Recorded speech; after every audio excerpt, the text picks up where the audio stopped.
नमस्कार दोस्तों, इन्फोटॉस के बहुत ही फ्रेश एपिसोड में आपका स्वागत है। तो चलिए शुरू करते हैं। आज की दोस्तों सबसे पहली अपडेट निकल कर आ रही है हमारी ministry of road transport and highways को लेकर, जहां पर दोस्तों ईस्टर्न पेरिफेरल एक्सप्रेसवे जो कि एक तरह का रिंग रोड एक्सप्रेसवे है, यहां पर जो ड्राइविंग फैसिलिटीज है उसको और बेहतर बनाते हुए हमारे minister of road transport and highways यानी कि मिस्टर नितिन गडकरी जी के द्वारा यहां पर एक इंटेलिजेंट ट्रांसपोर्ट सिस्टम लॉन्च कर दिया गया है, जिसके चलते आने वाले समय में ये जो ईस्टर्न पेरिफेरल एक्सप्रेसवे है यहाँ पर जो ट्रैफिक है वो तो कम हो गई होगा एंड साथ साथ में जो सेफ्टी है वो भी और ज़्यादा इंप्रूव हो जाएगी। सो बिल्कुल दोस्तों जो इंटेलिजेंट ट्रांसपोर्ट सिस्टम है ये एक इस तरह का सिस्टम है जिसके चलते जो ट्रैवलर्स हैं उनको पहले ही पता चल जाएगा कि कहाँ पर ट्रैफिक है और कहाँ पर नहीं है। इसके साथ साथ में अगर रोड पर कोई एक्सीडेंट भी होता है तो जिस जगह पर एक्सीडेंट हुआ है वहाँ पर इस सिस्टम की मदद से जो एम्बुलेंस है वो सिर्फ 10 से 15 मिनट में ही पहुंच जाएगी, जिसके चलते आप कह सकते हैं कि जो सेफ्टी है वो और भी बेहतर होगी। और वहीं जो इंटेलिजेंट ट्रांसपोर्ट सिस्टम है इसके कई और तरह के भी बेनिफिट्स हैं जो कि आने वाले समय में आपको देखने को मिल सकते हैं।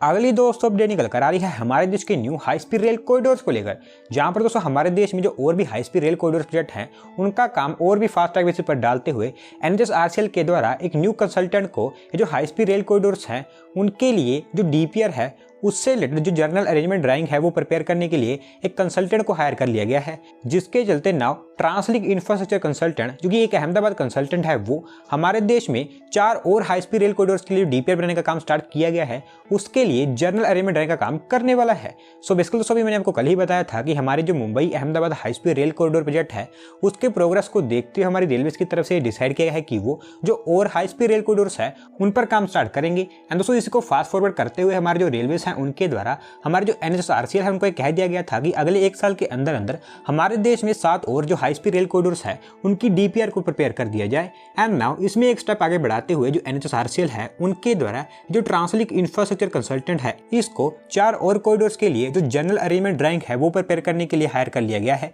जिसके चलते अभी जो कंपनी है ये दिल्ली अमृतसर, मुंबई हैदराबाद, चेन्नई मैसूरू, वाराणसी हावड़ा इन 4 कॉरिडोर्स के लिए जनरल अरेंजमेंट ड्राइंग्स का काम करेगी। एंड ओवरऑल टोटल इनके द्वारा 2365 किलोमीटर के जो new high speed rail corridors है उनके DPR पर काम किया जाएगा।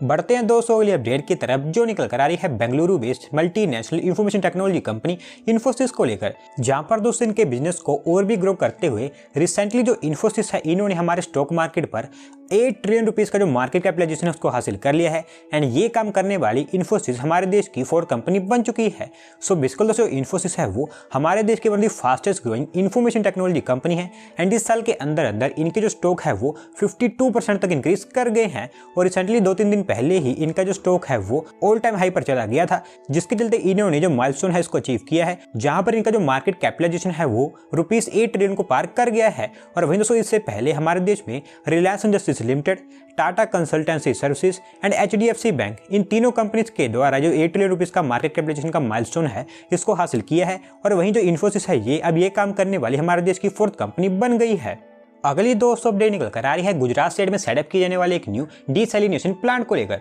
जहां पर दोस्तों नर्मदा रिवर इसके ऊपर जो वाटर डिपेंडेंस है उसको कम करने के लिए गुजरात इंडस्ट्रियल डेवलपमेंट कॉर्पोरेशन के द्वारा कहा गया है कि उनके द्वारा एक न्यू डिसैलिनेशन प्लांट को दहेज जो कि भरूच के पास में है वहां पर सेटअप किया जा रहा है। एंड अगले 3 महीने के अंदर अंदर ये डिसैलिनेशन प्लांट है बनकर तैयार हो जाएगा, जिसके चलते आने वाले समय में नर्मदा रिवर पर जो वाटर डिपेंडेंस है वो थोड़ी सी कम हो जाएगी। सो बेसिकली दोस्तों जिन लोगों को नहीं पता मैं उनको पहले बता दूं कि जो डिसैलिनेशन प्लांट होता है ये एक इस तरह का प्लांट होता है जहां पर जो ओशन वाटर होता है जिसमें सॉल्ट मिलता है उसको नॉर्मल वाटर जिसको ड्रिंक किया जा सके उसमें कन्वर्ट कर दिया जाता है। और वहीं गुजरात के भरूच एंड इसके आसपास का जो एरिया है जहां से नर्मदा रिवर होकर गुजरती है वहां पर जो वाटर डिपेंडेंस है वो मोस्टली नर्मदा रिवर के ऊपर ही है। एंड इसी के चलते हुए ये जो नर्मदा रिवर है यहाँ पर से वाटर डिपेंडेंस कम करने के लिए ये जो न्यू डिसैलिनेशन प्लांट है इसको सेटअप किया जा रहा है, जिसके चलते आने वाले समय में यहाँ पर जो वाटर को नॉर्मल वाटर में कन्वर्ट किया जाएगा उसको स्पेसिफिकली दहेज के पास में जो इंडस्ट्रीज है उनके लिए यूज किया जाएगा। और उसमें भी स्पेसिफिकली जो PCPIR दहेज में बन रहा है वहां पर इसकी सबसे ज्यादा यूजेस होने वाली है।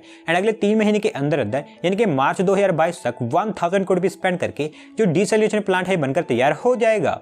अगली दोस्तों अपडेट निकल कर आ रही है हमारी इंजीनियरिंग एक्सपोर्ट्स को लेकर, जहां पर जो हमारी engineering export promotion council of India जो कि एक trade and investment promotion organisation है, इनके द्वारा हमारे जो इंजीनियरिंग एक्सपोर्ट है जो कि स्पेसिफिकली नवंबर मंथ के हैं उसको लेकर एक डेटा रिलीज किया गया है। एंड दोस्तों उस डेटा के अकॉर्डिंग हमारे नवंबर मंथ में जो इंजीनियरिंग एक्सपोर्ट गुड्स थे वो हमने चाइना को प्रीवियस पीरियड के कंपैरिजन में 2 गुना ज्यादा एक्सपोर्ट किए हैं। दोस्तों सबसे पहले मैं बात डेटा आपको बताऊं तो इस नवंबर मंथ में हमने चाइना को $434.6 मिलियन के जो इंजीनियरिंग गुड्स हैं उनको एक्सपोर्ट किया है, जबकि सेम पीरियड लास्ट फिस्कल में हमने चाइना को 205.3 मिलियन डॉलर्स की जो इंजीनियरिंग गुड्स थी वो एक्सपोर्ट किए थी, और वहीं इंडियन रुपीस में ये अराउंड 3260 करोड़ रुपीस होते हैं, जबकि लास्ट ईयर ये 1540 करोड़ रुपीस थी। और दोस्तों आप इजीली देख सकते हैं कि ये जो एक्सपोर्ट है ये 2 गुना से भी ज़्यादा है। एंड इसके अलावा इस नवंबर मंथ में यूएसए को सबसे ज़्यादा इंजीनियरिंग गुड्स एक्सपोर्ट की गई हैं, जो कि अराउंड 1196 मिलियन डॉलर्स की है। एंड इसमें भी हमें ईयर ऑन ईयर बेसिस पर 36.6% का ग्रोथ देखने को मिला है।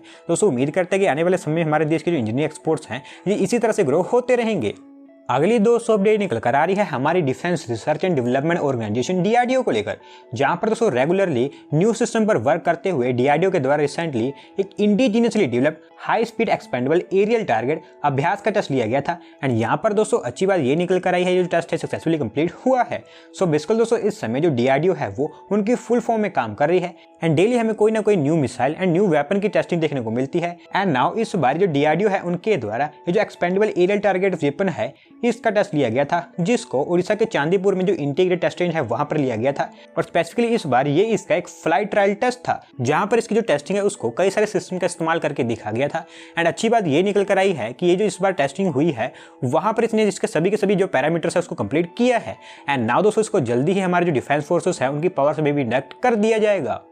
बढ़ते हैं दोस्तों अगली अपडेट की तरफ, जो निकल कर आ रही है हमारी इंडियन स्टार्टअप इंडस्ट्री को लेकर, जहां पर दोस्तों यूके को ओवरटेक करते हुए नाउ इंडिया वर्ल्ड की ऐसी 3rd कंट्री बन गई है जहां पर सबसे ज्यादा नंबर में यूनिकॉर्न स्टार्टअप्स है। एंड इसको लेकर जो रिपोर्ट है वो आप अपनी स्क्रीन पर देख सकते हैं, जिसको हुरन रिपोर्ट जो कि एक UK based leading research company है उनके द्वारा रिलीज की गई है। सो बिल्कुल दोस्तों मैंने आपको बहुत बार बताया कि हमारे देश की जो स्टार्टअप इंडस्ट्री है वो काफ़ी अच्छे ढंग से इसमें काम कर रही है एंड काफ़ी तेज़ी से ग्रो भी हो रही है, जो कि हमारी इकोनॉमी के लिए काफ़ी अच्छा साइन भी है। एंड नाउ ये हुरन रिपोर्ट रिलीज की गई है, इसके according as of now India में टोटल 54 यूनिकॉर्न स्टार्टअप्स हैं, जो कि पिछले ईयर के कंपैरिजन में 33 ज़्यादा है। एंड इसी के चलते इंडिया ऐसी 3rd कंट्री बन गई है जहाँ पर 3rd मोस्ट सबसे ज़्यादा यूनिकॉर्न स्टार्टअप्स मिल चुके हैं। और इसमें करंटली इंडिया ने यूके को ओवरटेक इसलिए कर दिया है क्योंकि एज ऑफ नाउ यूके के पास में टोटल 39 यूनिकॉर्न स्टार्टअप्स हैं, जो कि प्रीवियस ईयर के कंपैरिजन में 15 ज़्यादा है। और वहीं बात करें चाइना की, जिनके साथ में हमारा कंपैरिजन मेन चीज है, तो एज ऑफ नाउ चाइना के पास में टोटल 301 यूनिकॉर्न स्टार्टअप्स है।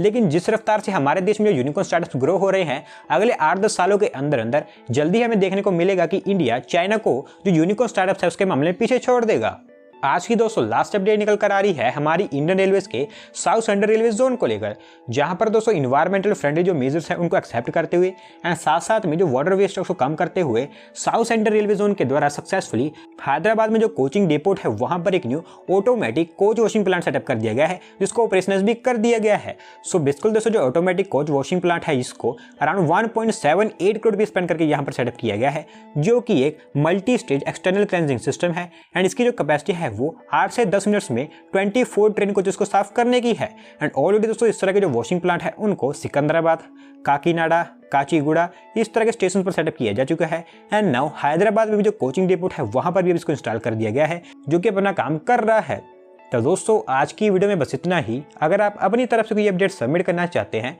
तो डिस्क्रिप्शन में दी गई लिंक पर क्लिक करके सबमिट कर सकते हैं। और अगर आज की वीडियो पसंद आई हो तो वीडियो को लाइक करें, चैनल को सब्सक्राइब करें। धन्यवाद आपका वीडियो को देखने के लिए।